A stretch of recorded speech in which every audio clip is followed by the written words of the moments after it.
सभी विद्यार्थियों का हमारी क्लास में स्वागत है। और आज हम जिस विषय के बारे में बात करेंगे वह है भारतीय निर्वाचन आयोग, इलेक्शन कमीशन ऑफ इंडिया। तो इसके बारे में हम बात करेंगे। इसमें सबसे पहले जानेंगे कि भारत में जो निर्वाचन आयोग है उसकी प्रस्तावना क्या है। जैसे आपके पास में कोई भी क्वेश्चन आता है तो उस क्वेश्चन का आंसर जब आप लिखते हैं तो उसके लिए सबसे पहले आपको यह जरूरी होता है कि आप उसके बारे में प्रस्तावना बताएंगे, भूमिका बताएंगे। तो यहाँ प्रस्तावना में आप ये बताएंगे कि आप किसी क्वेश्चन के बारे में कितना जानते हैं। उसके थोड़ी सी ब्रीफ सा बता देंगे कि चुनाव आयोग है वो क्या है, क्या उसका वर्किंग है, किस प्रकार से चुनाव आयोग स्थापित हुआ था। तो ये बातें यहाँ पर प्रस्तावना में आप बताएंगे। उसके बाद में हम इनकी कंपोजिशंस के बारे में, क्वालिफिकेशंस के बारे में, योग्यताएं हैं, अपॉइंटमेंट है, टर्म है, रिमूवल है, सैलरी है और स्टाफ है, इनके बारे में बात करेंगे। तो यहाँ सबसे पहले बात करें प्रस्तावना के बारे में। तो प्रस्तावना में हम बात करें तो आप बता सकते हैं कि भारत में जो निर्वाचन आयोग है इसकी स्थापना 25 जनवरी 1950 को हुई थी। आप जानते ही हैं कि 26 जनवरी 1950 को हमारे देश का जो संविधान है वो लागू हुआ, लेकिन ठीक उससे एक दिन पहले हमने अपना जो चुनाव आयोग है वो बना दिया था। और पहले जो चुनाव आयोग थे वो थे सुकुमार सेन। तो इसमें सुकुमार सेन है, ये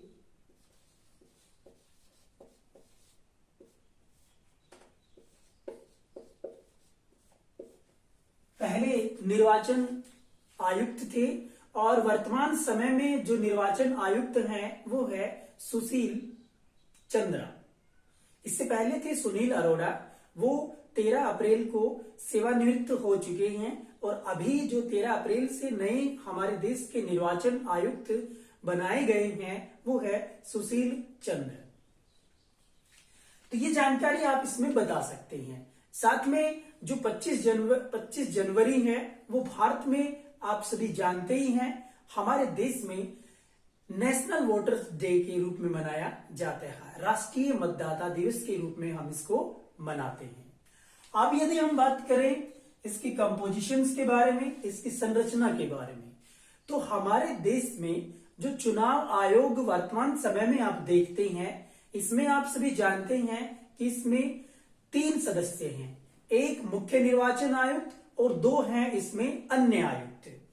तो ये वर्तमान समय का जो स्ट्रक्चर्स बना हुआ है इसके बारे में हम बात करना चाहें तो इसमें 1+2 1 जमा 2 है। एक है वो मुख्य निर्वाचन आयुक्त हैं और 2 हैं वो अन्य आयुक्त हैं। यद्यपि जब देश का संविधान बना तो उस दौरान इसके बारे में कोई ज्यादातर स्पष्टता वर्णन नहीं था। भारतीय संविधान के अनुच्छेद 324 से 329 तक निर्वाचन आयोग के बारे में वर्णन किया गया है और भाग 15 में इसके बारे में बताया गया है। भाग 15 के अनुच्छेद 324 से 329 तक निर्वाचन आयोग के बारे में वर्णन किया गया है। इसके साथ में हम यहाँ पर बात करना चाहें अनुच्छेद 324, उसका सब क्लास है 2, उसके बारे में हम बात करना चाहें यहाँ पर अनुच्छेद 324 इसका सब क्लास है 2। इसके संदर्भ में स्पष्ट यहाँ पर लिखा गया है कि भारत में एक मुख्य निर्वाचन आयुक्त और अन्य आयुक्त होंगे जिनकी संख्या राष्ट्रपति समय समय पर निर्धारित करेगा। इसके बारे में वर्णन यहाँ 324 उसका सब क्लास है 2 जिसमें बताया गया है। लेकिन जैसे ही हमने आजादी प्राप्त की और हमारे देश का हमने संविधान लागू किया तो हमारे पास में एक सदस्यीय चुनाव आयोग कार्य कर रहा था। जैसे अभी यदि हम इसके वर्तमान समय के स्ट्रक्चर्स के बारे में बात करें तो ये जो स्ट्रक्चर्स है ये 16 अक्टूबर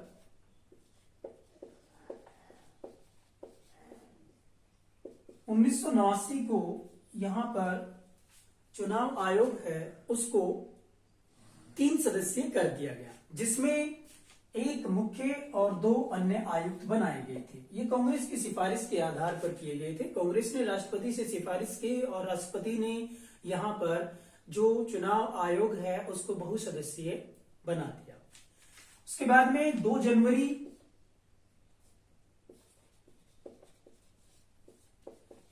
1990 को संयुक्त राष्ट्रीय मोर्चा की जो सरकार थी उसने चुनाव आयोग है उसको फिर से 1 सदस्यीय बना दिया।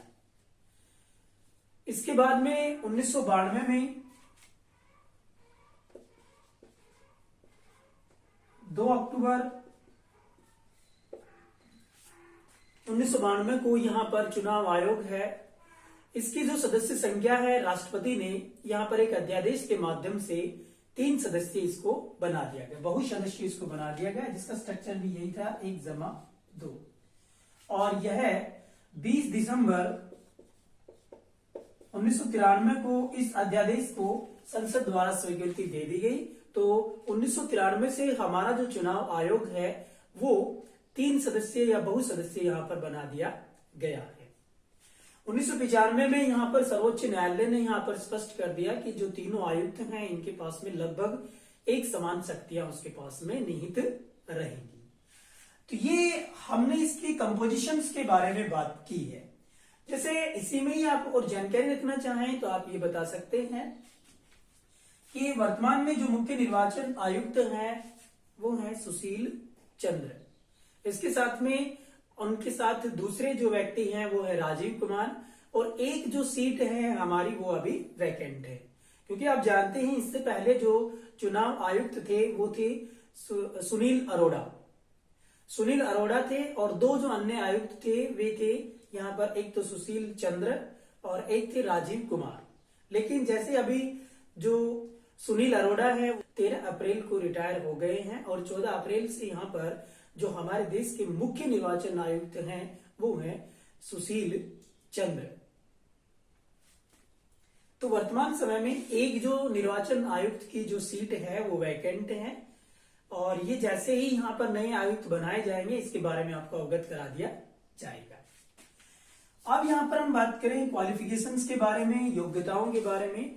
तो जो निर्वाचन आयोग है इसके बारे में हमारे संविधान में स्पष्टतः कोई वर्णन नहीं किया गया है, परंतु फिर भी यहाँ पर सामान्यतः ये देखा जाता है कि जो भी निर्वाचन आयोग होता है उसके लिए सामान्यतः जो योग्यताएं हैं वो प्रशासनिक अधिकारी उसको मान लिया जाता है कि उसको प्रशासनिक अनुभव उस व्यक्ति को होना चाहिए। यद्यपि संविधान में इसके बारे में कोई स्पष्ट व्याख्याएं नहीं है। सामान्यतः जो बनाए जाते हैं वो नागरिक सेवाओं से संबंधित व्यक्ति को ही यहाँ पर निर्वाचन आयोग में शतान दिया जाता है। तो यहाँ जिसमें आप मानते हैं IAS, IPS, IRS, इनको यहाँ पर महत्व दिया जाता है ज्यादातर केसेस में। जैसे अभी हम बात करें सुशील चंद्र हैं वो एक IRS हैं, एक IRS थे और उनको यहाँ पर स्थान जो मुख्य निर्वाचन आयुक्त है वो अभी उनको बनाया गया है। तो ये योग्यताओं के बारे में है, इनके बारे में कोई स्पष्ट वर्णन यहाँ पर नहीं मिलता है। नेक्स्ट है अपॉइंटमेंट। नियुक्ति के बारे में हम बात करें तो नियुक्ति के संदर्भ में आप ये कह सकते हैं कि हमारे देश का जो प्रेसिडेंट है, राष्ट्रपति है, वो इनको नियुक्त करता है। मुख्य निर्वाचन आयुक्त, अन्य जो आयुक्त हैं, इनकी जो नियुक्ति है, अपॉइंटमेंट है, वो राष्ट्रपति के माध्यम से की जाती है। इसके बाद में हम बात करें इसके टर्म के बारे में, कार्यकाल के बारे में, तो यहाँ पर 2 बातें ध्यान रखना जरूरी है। एक तो कोई भी जो संबंधित व्यक्ति है, यहाँ पर जो 3 आपको बताए गए हैं, एक तो यहाँ पर देखा जाता है उनकी एज। एक यहाँ पर जो काउंट किया जाता है वो है उनका वर्क सर्विस, कार्य सेवा। यहां पर एज यहां जो बताई गई है इनके बारे में वो है 65 वर्ष, और यहां पर वर्क सर्विस के बारे में हम बात करें तो ये है 6 ईयर्स। इन दोनों में से जो भी पहले पूरी होगी उसी समय यहाँ पर जो निर्वाचन आयोग होगा, चाहे वो मुख्य हो या अन्य हो, उनको यहाँ पर सेवानिवृत्त कर दिया जाएगा। इसको आप इस प्रकार से समझ सकते हैं, जैसे सपोज कीजिएगा एक व्यक्ति है और इसको निर्वाचन आयुक्त में स्थान मिल गया, चाहे वो मुख्य में हो या अन्य में हो, 50 वर्ष की एज में मिल गया। एज के बारे में, अब एज जैसे ही हो जाती है तो फिर ये कंडीशंस पूरी करेगा। एक दूसरे के यहाँ पर समानार्थी आप कह सकते हैं। जैसे ही एज होती है, जैसे सपोज कीजिएगा इसकी 50 एज थी, तो फिर उसके लिए यहाँ पर 6 वर्ष का कार्यकाल यहाँ काउंट हो जाएगा, वो 56 वर्ष की आयु में रिटायर उसको कर दिया जाएगा। इसके साथ में सपोज कीजिएगा एक व्यक्ति जिसकी एज यहाँ पर आप कह सकते हैं 60 वर्ष थी। अब जो कंडीशंस होगी वो भी यही रहेगी कि उसको अभी कितने वर्क करवाया जाएगा, इसकी इस एज तक, आयु तक। तो वो कितना वर्क करेगा, ऐसा नहीं है कि वो 6 साल वर्क करेगा, तो वो 5 साल वर्क करेगा। 65 वर्ष की आयु में उसको सेवानिवृत्ति कर दिया जाएगा। तो ये तो है उनके लिए कार्यकाल। अब यदि हम बात करें नेक्स्ट में,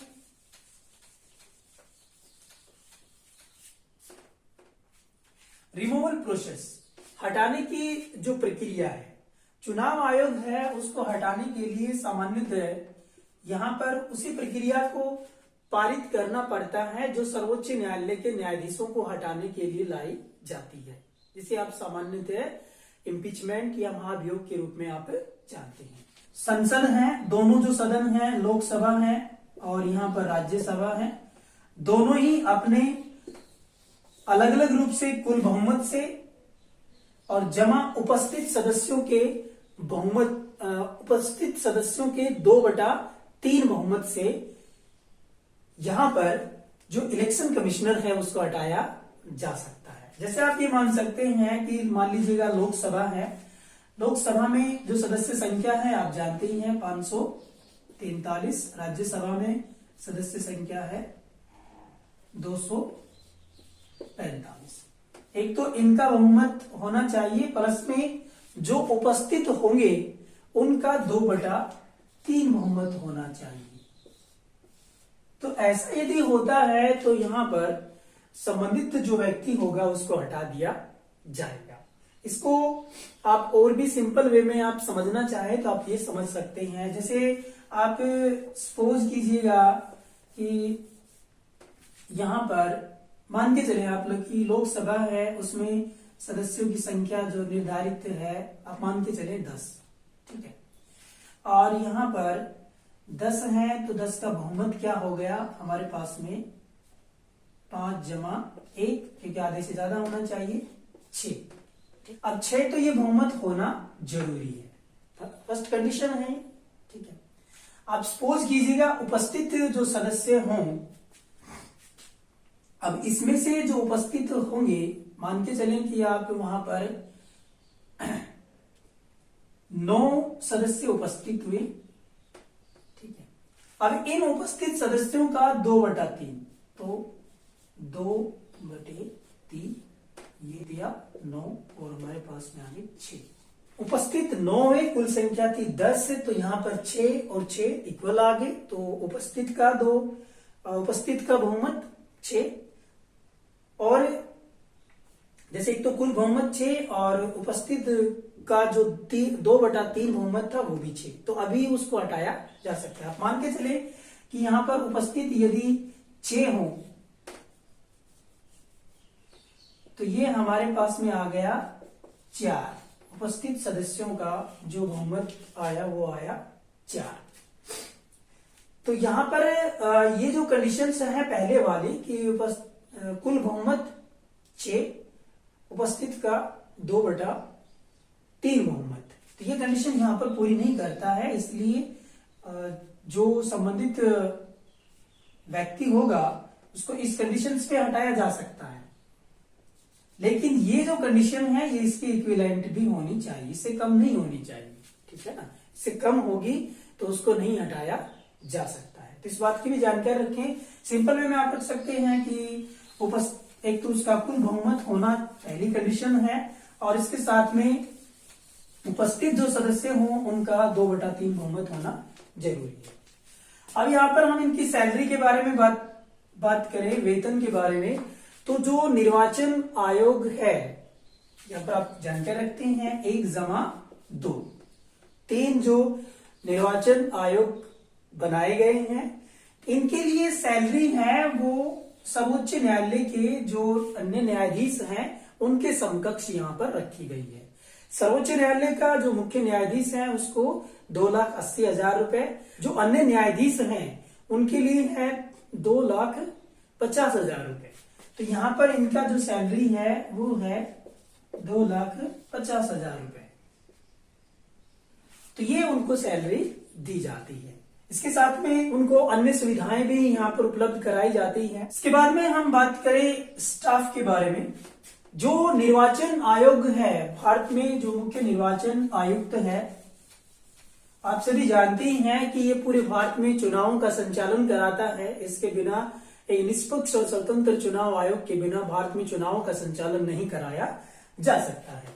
तो यहाँ पर इसके लिए कर्मचारियों की आवश्यकता तो निश्चित रूप में पड़ती है, लेकिन आपको जानकर हैरानी होगी कि निर्वाचन आयोग है, इसके पास में चुनाव करवाने के लिए अपना कोई स्टाफ नहीं होता है। ये जो कर्मचारियों को मांग करता है वो सेंट्रल गवर्नमेंट जो होती है और स्टेट गवर्नमेंट जो होती है, केंद्र सरकार और राज्य सरकार है, उसके कर्मचारियों को ये प्रतिनियुक्ति करता है। इस बात की जानकारी रखिए। एक तो होती है नियुक्ति, एक प्रतिनियुक्ति। नियुक्ति आप जिस डिपार्टमेंट्स में है, कोई अदर डिपार्टमेंट्स है, वहां पर आपको प्रतिनियुक्त करता है। और जब ये चुनाव में किसी कर्मचारी की ड्यूटी लग जाती है, चाहे वो केंद्र सरकार का हो या राज्य सरकार का हो, वो चुनाव आयोग के अंतर्गत आ जाता है। उस व्यक्ति का न तो ट्रांसफर किया जा सकता है, न ही किसी अन्य स्थान पर उसको भेजा जा सकता है। इस दौरान चुनाव आयोग है उसका पूरा अधिकार क्षेत्र उन कर्मचारियों पर हो जाता है। तो इसे प्रतिनियुक्ति के रूप में आप जानते हैं। इसके बाद में एक इसमें और आप कह सकते हैं वो है इनका जो हेडक्वार्टर है। इसका जो हेडक्वार्टर है वो है नई दिल्ली, ठीक है। जो निर्वाचन सदन है नई दिल्ली, वहां पर इसका जो मुख्यालय है वो बनाया गया है। तो ये हमने जानकारी रखी है कि जो चुनाव आयोग है उसके बारे में। अब हम नेक्स्ट में जो जानकारी रखेंगे वो है इनके कार्यों के बारे में। भारत में जो निर्वाचन आयोग है उसके क्या कार्य हैं? इसका जो पहला कार्य है वो है डेलिमिटेशंस ऑफ द कॉन्स्टिट्यूएंसीज।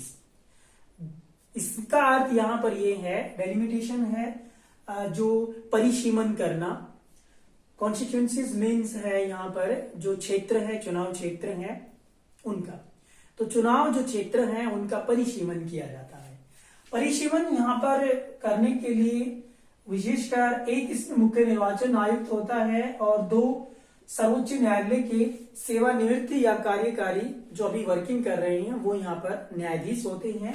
तो 3 व्यक्ति मिलकर देश में जब भी जनगणना होती है, प्रत्येक 10 वर्ष के बाद में आप जानते हैं जनगणना होती है, उसके बाद में यहाँ पर चुनाव जो क्षेत्र हैं उनका परिसीमन किया जाता है। परिसीमन का अर्थ यहाँ पर ये है, जैसे आप इस प्रकार से ये इंडिया आप देखते हैं, अभी आप जानते हैं कि इसको हमने लोकसभा के अनुसार यदि जानकारी रखना चाहें तो हमने इसको 543 भागों में डिवाइड कर रखा है, ठीक है। जिसमें हरियाणा के हिस्से में जो आती हैं वो 10 सीटें आती हैं, यूपी के हिस्से में जो आती हैं वो 80 सीटें आती हैं, सबसे ज्यादा उत्तर प्रदेश में ही है। इस बात की आप जानकारी रख लीजिएगा। तो यहाँ पर कॉन्स्टिट्यूएंसीज जो परिसीमन होता है वो ऐसा होता है, जैसे सपोज कीजिएगा ये कोई एरिया है और इसके साथ में ये दूसरा एरिया है, 1 और 2, यहाँ कोई तीसरा एरिया है। तो यहाँ चुनाव आयोग है और इसके साथ में 2 जो अन्य न्यायाधीश है वो निर्धारित करते हैं कि पहले तो ये एरिया नहीं निर्धारित किया गया था जो बन रहा है यहाँ पर, तो ये तीनों सदस्य मिलकर इस एरिया को ऐसे भी कर सकते हैं, जैसे ये 1 था, 1 के हिस्से में ऐसा मिला सकते हैं, 1 होगा उसका एरिया होगा ये, या इसको ऐसे बना सकते हैं,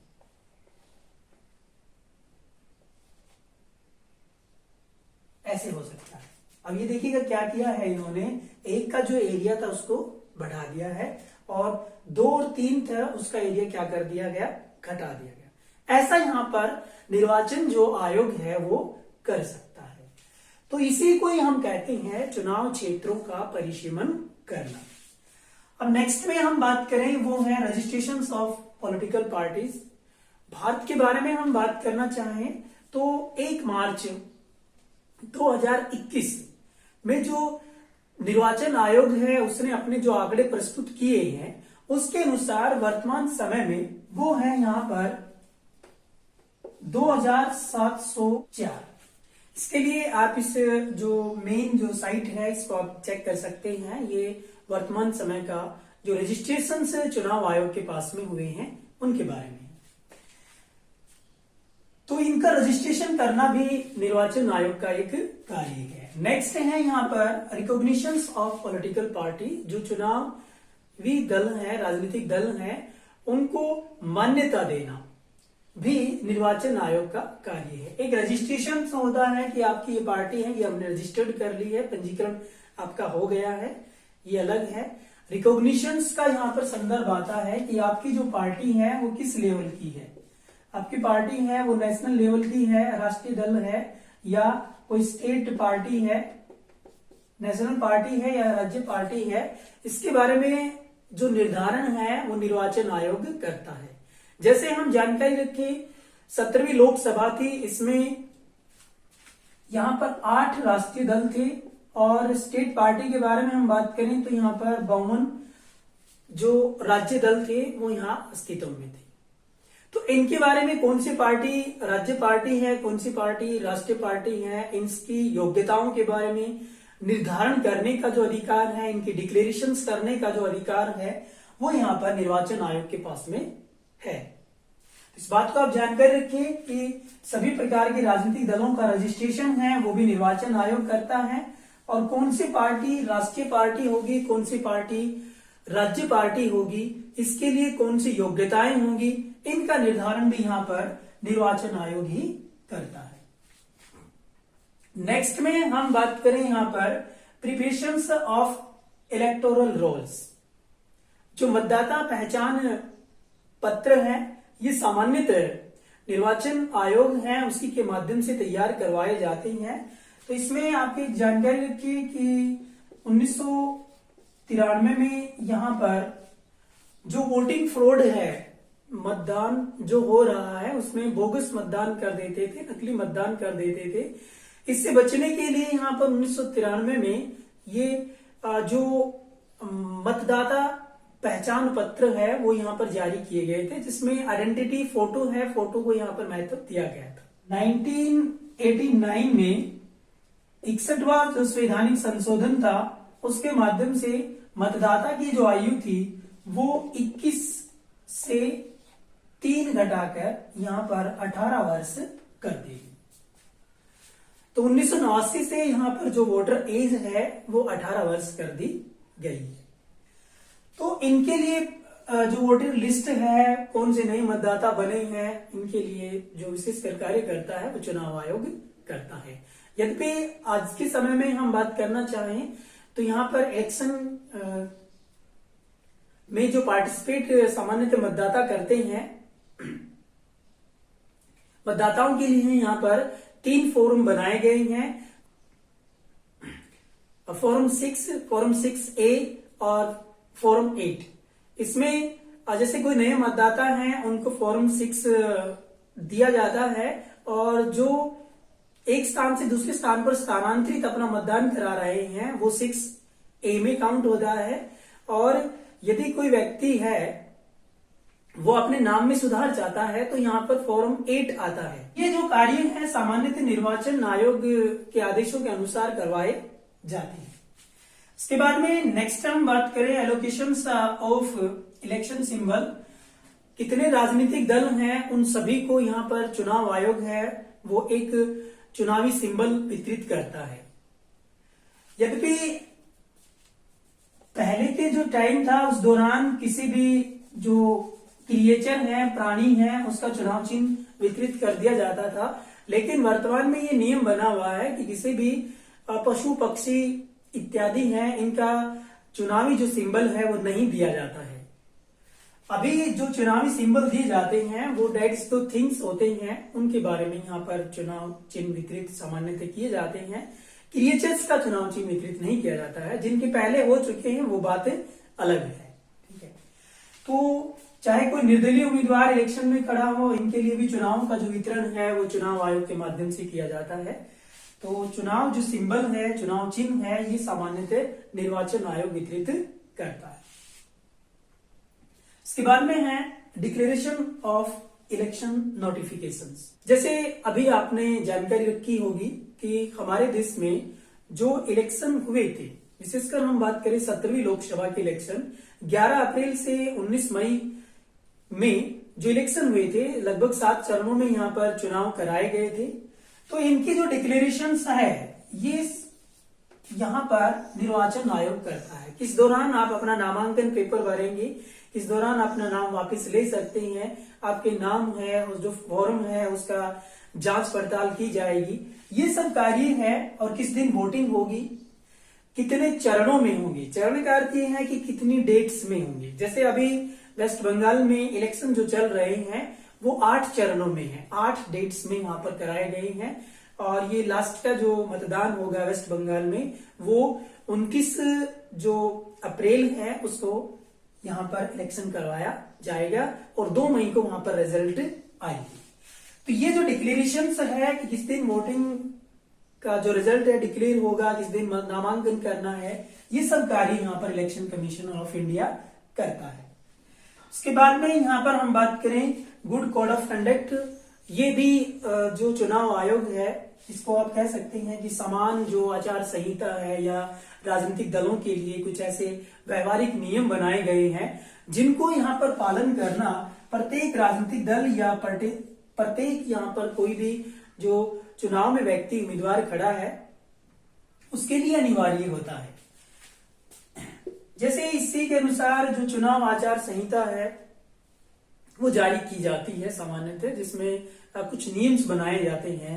जैसे कोई भी व्यक्ति है वो किसी के धर्म, भाषा, जाति, गोत्र इत्यादि के बारे में कोई टिप्पणी नहीं कर सकता है। तो ये कुछ नियम बनाए गए हैं। साथ में वोटिंग है, उसका पर्टिकुलर समय होता है, उसी दौरान आप चुनाव प्रचार करेंगे, ठीक है। तो ये सब बातें यहाँ पर कोड ऑफ कंडक्ट में एक समान जो आचार संहिता इनके लिए बनाई जाती है राजनीतिक दलों के लिए, और ये भी निर्धारित करता है चुनाव आयोग। जैसे अभी जो काल चल रहा है वो कोरोना का काल चल रहा है, इस दौरान भी यहाँ पर निर्वाचन आयोग ने आप कितनी भीड़ एकत्रित कर सकते हैं, कितने जो आपकी जो गाड़ियां हैं उनके काफिले में कितना अंतर होगा, ये सब बातें निर्धारित करने का जो अधिकार आया है वो भी निर्वाचन आयोग के पास होता है। परंतु इसमें आपने देखा ही होगा कि अभी जो वेस्ट बंगाल में इलेक्शन हुए हैं उसमें किस प्रकार से जो नियम है उनको थोड़ा सा वॉयलेटेड किया गया है। वॉयलेटेड आप कंप्लीटली भी कह सकते हैं, थोड़ा सा तो क्या, लेकिन फिर भी ये यहाँ पर जारी करता है। यद्यपि इनके ऊपर एक्शन होगा या नहीं होगा ये एक अलग क्वेश्चन मार्क हो जाता है, वो आने वाला समय बताएगा, लेकिन फिर भी यहाँ पर कुछ रूल वॉयलेटेड हुए। तो इसके लिए भी सामान्यतः जो आचार संहिता है वो बनाई जाती है। राजनीति में कई बार एक दूसरे को, जैसे इससे पहले यहाँ पर उत्तर प्रदेश में इलेक्शन हुए थे तो वहां पर किसी पार्टी ने यहाँ पर पीएम को ही आप कह सकते हैं कि उनके बारे में गलत टिप्पणियां यहाँ पर कर दी थी। दूसरी साइड में भी जो अन्य पार्टी थी उन्होंने भी दूसरे के बारे में अलग टिप्पणियां कर दी थी। कोई किसी को गधा बोल देता है, कोई किसी को सांप और बिच्छू या चुचंदर बोल देता है, इस प्रकार से ये हो जाता है। अब इसमें कार्रवाई कितनी होगी, कहां तक उन्होंने अपने अभिव्यक्ति की आजादी का प्रयोग किया है, ये एक क्वेश्चन मार्क के अंतर्गत आ जाते हैं और पॉलिटिक्स यहाँ पर प्रारंभ हो जाती है। नेक्स्ट फिर भी यहाँ पर एक कोड ऑफ कंडक्ट बनाया जाता है ताकि जो राजनीतिक दल हैं वो उसी के अनुसार ही अपना वर्क करते हैं। नेक्स्ट है safety attendance of EVM. Electronic voting machine है, जैसे हम बात करें इसका एक्सपेरिमेंटल के रूप में यहाँ पर ईवीएम है।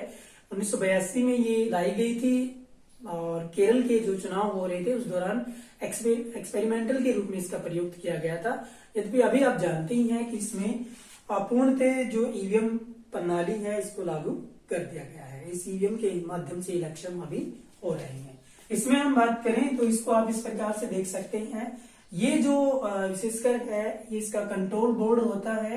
ये यहाँ पर ईवीएम को आप यहाँ मानते हैं और ये एक और जो यहाँ पर है वो है VVPAT voter verified paper audit trial.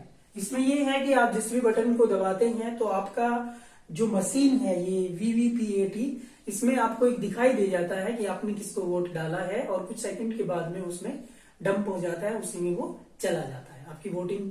और ये इसलिए है कि मान लीजिएगा कोई पार्टी किसी ईवीएम पर कब्जा कर लेती है तो वहां पर दोबारा से यदि काउंटिंग की जाए, ईवीएम में यदि किसी ने कोई प्रॉब्लम क्रिएट कर दी है तो दोबारा से जो वोटिंग की काउंटिंग की जाएगी वो VVPAT जो बॉक्स बना हुआ है उसके माध्यम से वहां पर वोटिंग की दोबारा से काउंटिंग की जाती है। तो ये व्यवस्था यहाँ पर बनी हुई है। सेफ्टी ऑफ सुपरिटेंडेंसी का अर्थ यह है कि उनका सुपरविजन करता रहता है कि कहीं पर कोई चुनावी भ्रष्टाचार तो नहीं हो रहा है। इसका संचालन भी यहाँ पर इलेक्शन कमिश्नर ऑफ इंडिया करता है। उसके बाद में हम नेक्स्ट में बात करें ऑर्डर फॉर रीपोल एंड काउंटरमाइंड। इसमें यह है कि यदि कहीं पर कोई चुनाव क्षेत्र है वहां पर चुनावी धांधली हुई है, चुनावी भ्रष्टाचार हुआ है, ईवीएम है उस पर कब्जा हो गया है, बूथ कैप्चरिंग जिसे सामान्यतः आप कहते हैं, या उसमें गलत तरीकों का प्रयोग किया गया है या उसमें बोगस वोट डाल दिए गए हैं, तो ऐसा यदि होता है तो उस चुनाव क्षेत्र में दोबारा से मतदान कराने का जो डिक्लेरेशन है, घोषणा है, वो निर्वाचन आयोग करता है। इसके साथ में काउंटरमेंट है, ये भी यहाँ पर कर सकता है। इसमें अर्थ है कि चुनावों को रद्द करना, उसमें चुनावों को रद्द कर दिया जाता है और रद्द होंगे तो निश्चित रूप में वहां पर रिपोल होंगे, दोबारा चुनाव होंगे, निश्चित है। डिक्लेरेशन ऑफ विनर्स, जिस भी व्यक्ति को सबसे ज्यादा मतदान मिलेंगे आप जानते ही हैं उसको यहाँ पर डिक्लेयर कर दिया जाता है। जैसे सपोज कीजिएगा कोई चुनाव क्षेत्र है उसमें दो विशेषकर 100 वोट है और यहाँ पर आप मान के चले कि 10 ही उम्मीदवार इलेक्शन में खड़े हैं, मान के चले आप, ठीक। तो एक ए उम्मीदवार था, बी उम्मीदवार, सी, डी, ऐसे ही अलग अलग प्रकार के उम्मीदवार थे। ए को जो वोटिंग मिला वो मिल गया इसको 12, बाकी में किसी को 10, किसी में 11, किसी में 9, 8, 7, ऐसे लगभग सभी को अलग अलग मिले वोटिंग। अब यहाँ पर इलेक्शन कमिश्नर है इसको ए को विजेता घोषित कर देगा क्योंकि सबसे ज्यादा इसी को वोट मिले थे। यहाँ पर वोट जिसको ज्यादा मिलेंगे उसी को ही विजेता माना जाएगा। इस प्रणाली को हमने ब्रिटेन से अडॉप्ट किया था। इसको फर्स्ट पास्ट द पोस्ट प्रणाली के रूप में भी हम इसको जानते हैं। हिंदी में आप जानकारी रखना चाहें तो पहला खंबा छूने की जो व्यवस्था है ये इसको हम मानते हैं, ठीक है।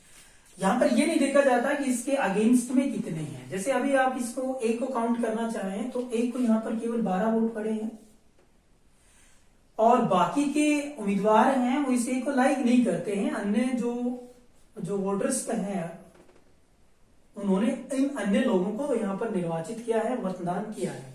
तो इसके अगेंस्ट में कितने हैं? 88। और देख लीजिएगा ए वाले को उम्मीदवार यहां पर घोषित कर दिया गया है, जो कि वैसे सबसे कम आप इसको कह सकते हैं, लेकिन जितने कॉन्टेस्ट में उम्मीदवार थे उनसे उन्होंने ज्यादा वोटिंग प्राप्त की, इसलिए उसको विजेता मान लिया जाता है। तो इसका जो डिक्लेरेशन है वो भी यहाँ पर निर्वाचन आयोग के माध्यम से किया जाता है।